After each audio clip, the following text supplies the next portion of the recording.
Hanap nyo ba pasyalan na malapit lang? From Manila to Antipolo. So let's go. Tara, ating alamin to kung saan to banda tong magandang pasyal na to. Okay, so tara, samahan nyo si Bisaya. So dito, nagpe-prepare na tayo, no? Para atin ang matunghayan ang ganda ng kalikasan, mga kabisdak. So from Paranaque to Antipolo, no? So ginugol map natin, Hinulugan Taktak, no? Antipolo ito, mga kabisdak. So tara, samahan niyo ako. Ating tunghayan ang ganda ng pasyalan.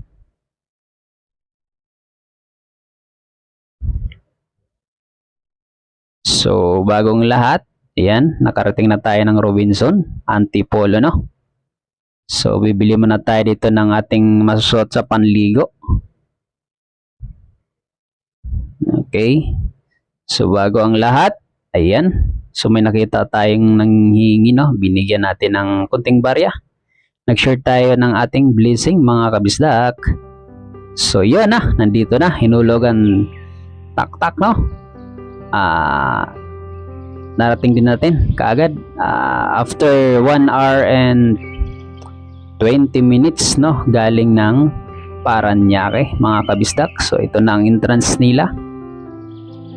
Kagandahan dito, libre lang siya, walang entrance dito, mga kabisdak, no? At parking naman kung may dala kayong sasakyan. So sa kotse 50, pag motor 20 pesos lang. So kailangan natin ditong mag-registered muna, maglista bago pumasok sa loob.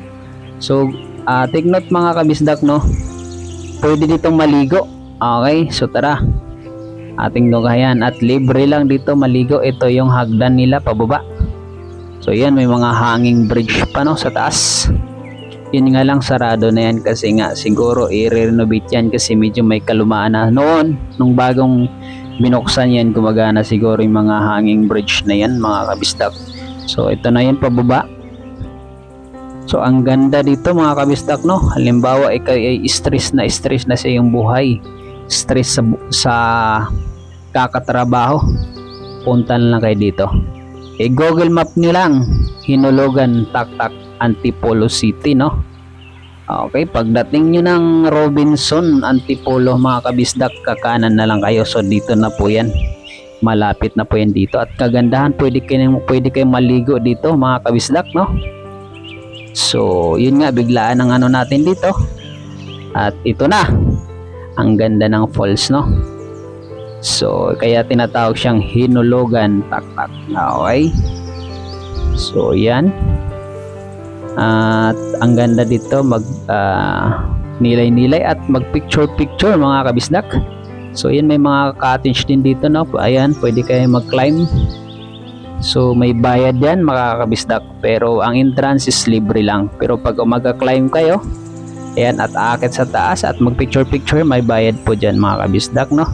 50 pesos lang naman. Okay, so mamaya ipapakita ko sa inyo yung swimming pool kung saan libre lang maligo. So marami ditong dumarayo, no, mga estudyante.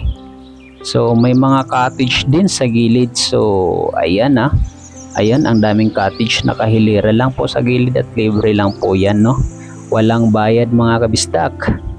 So entrance wala rin, at kung may dala kayong sasakyan, yun lang po ang babayaran nyo. Yan ang kagandahan dito, no, mga kabisdak. So yun, iikutin natin ang buong Hinulugan Taktak. So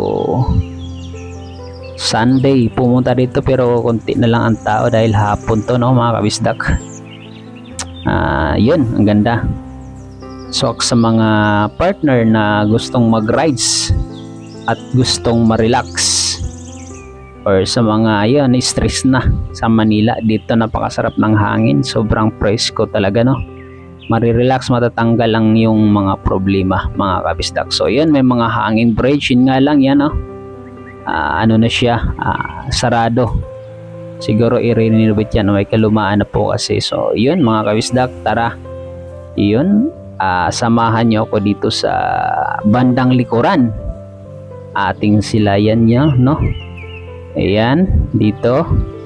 Ito na po ang swimming pool na pwede kayong mag-swimming, libre lang no mga kabisdak. So hanggang 4 PM lang po dito pwedeng maligo na mga kabisdak. Kapag 5 sarado na po yan.